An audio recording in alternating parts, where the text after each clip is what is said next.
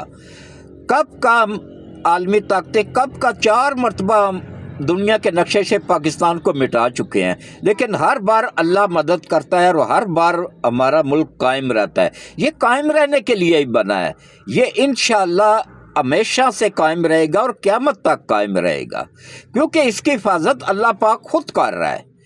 تو اب دیکھیں، این انہی تاریخوں میں میں آپ لوگوں کو سچ بتاؤں، حقیقت بتاؤں نا، کہ عمران نیازی کا تعلق کسی بھی سیاسی جماعت سے نہیں ہے۔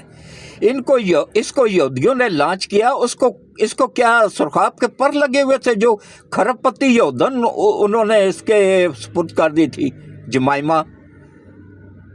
وہ پہلے بھی یہودن تھی، آج بھی یہودن ہے۔ وہ بھی سب سے پہلا جھوٹ اس نے وہاں پہ بولا، 1 نمبر کا جھوٹا آدمی ہے۔ پہلا جھوٹ اس نے وہاں پہ بولا۔ ہاں، جو لوگ پی ٹی آئی کے مجھے جھوٹا کہتے رہتے ہیں نا، وہ اگر اپنے اصل باپ کے ہیں نا تو میرے ساتھ آئیں، مل لیں، یا ان باکس میں آ جائیں، میں ان سے فون پہ بات کرتا ہوں، یا میں ان کو تمام ثبوت دکھاتا ہوں۔ جو میں ولاگ کرتا رہتا ہوں نا، اس کے تمام ثبوت میرے پاس موجود ہوتے ہیں۔ اب میرے بچے الحمدللہ سارے اہم عہدوں پہ لگے ہوئے ہیں، سب شادی شدہ ہیں، اور میری الحمدللہ جاپان الیکٹرانک دکان ہے، الیکٹرانک کی LCD فریج AC وغیرہ کی ایجنسیاں ہیں۔ اللہ کا دیا بہت کچھ ہے۔ اب 75 سال کی عمر میں مجھے کیا ضرورت پڑی ہے کہ جھوٹ بول کے اپنی آخرت خراب کروں؟ پھر پیسوں کی بھی کمی نہیں ہے، اللہ پاک نے بہت دیا ہوا ہے، تو میں کیوں اس طرح کروں گا؟ تو اس کے بعد اب اس کی دشمنی، اس بندے کی دشمنی میں نہیں کہہ رہا ہوں، یہ آج سے 40 سال پہلے جب یہ آکسفورڈ یونیورسٹی میں پڑھتا تھا تو حکیم سعید نے کتاب لکھی تھی جاپان کی کہانی، اس کا صفحہ نمبر 13، 14، 15 پڑھ لیں۔ اس میں اس نے واضح طور پہ لکھا تھا کہ ایک پاکستانی لڑکے، اس وقت یہ کرکٹ میں بھی نہیں پڑھ رہا تھا، اسٹوڈنٹ تھا آکسفورڈ یونیورسٹی میں، ایک پاکستانی لڑکے عمران احمد نیازی کو یہودیوں نے سلیکٹ کر لیا ہے۔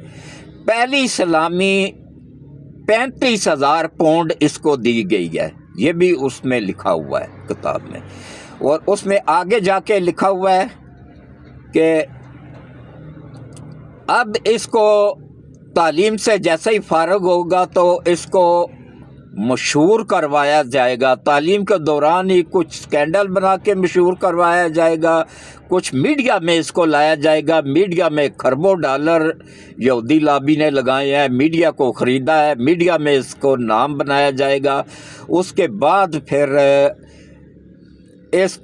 اس کو کرکٹ میں لایا جائے گا، کرکٹ میں لانے کے بعد پھر اس کو کرکٹ ٹیم کا کپتان بنایا جائے گا، پھر اس کے بعد پھر اس کی ایک کھرب پتی یہودن کے ساتھ شادی کروائی جائے گی اور اس کو بڑا سا گھر بھی یہودی بنا کے دیں گے، اور اس کے بعد اس کے بچوں کی پرورش بھی یہودی کریں گے۔ یہ بھی اس کتاب میں موجود ہے، نہ ہو میں ذمہ وار ہوں، میں ہر سزا کے لیے تیار ہوں۔ کتاب کا نام ہے جاپان کی کہانی، صفحہ نمبر 13، 14، 15، 3 صفحے ہیں، دونوں سائڈیں ملائیں تو 6 صفحے بن جاتے ہیں صرف عمران کے بارے میں۔ تو آگے جا کے لکھا ہوا ہے کہ اس کو پھر ایک سیاسی جماعت بنا کے دی جائے گی، اس سیاسی جماعت کو اتنا مشہور کروایا جائے گا کہ یہ سیاسی ٹاؤٹ جو ہے، یہ سیاسی بکاؤ میڈیا جو ہے، اس کو خریدا جائے گا، اس کو اتنے ڈالر لگائے جائیں گے کہ جو بھی چینل عوام آن کرے گی اسی کا ہی بتایا جائے گا، اسی کے بارے میں مشہوریاں آئیں گی کہ عمران نیازی اس ملک کو بچائے گا، عمران نیازی اس قوم کا نجات دہندہ ہے۔ اسی طرح عوام کے ذہنوں میں اس کا نام بٹھا دیا جائے گا۔ اور اس کے سب سے پہلے ان کو چاہیے تھے پٹھانوں کو اپنی طرف راغب کرنے کے لیے اس نے کیا کیا، اپنے نام کے ساتھ سے خاندان کا نام ہٹا کے، نیازی ہٹا کے خان لکھ دیا، عمران خان، خان لگا دیا. میں اس کو کیوں نہیں خان کہتا ہوں, یہ پٹھان ہے ہی نہیں تو خان کیوں کہوں اس کو. یہ پنجابی ہے اور نیازی ہے. اس کے بعد پھر انہوں نے کہا جی اس کو یہ پارٹی بنا کے دی جائے گی, پارٹی کو مشہور کروایا جائے گا, کھربوں ڈالر لگا کے اور اس کو جتوایا جائے گا اور اسی کے تھرو ملک کو تباہ کروایا جائے گا. یہ کتاب ایک دن بازار میں آئی, اگلے دن حکیم سعید کو کراچی میں شہید کر دیا گیا.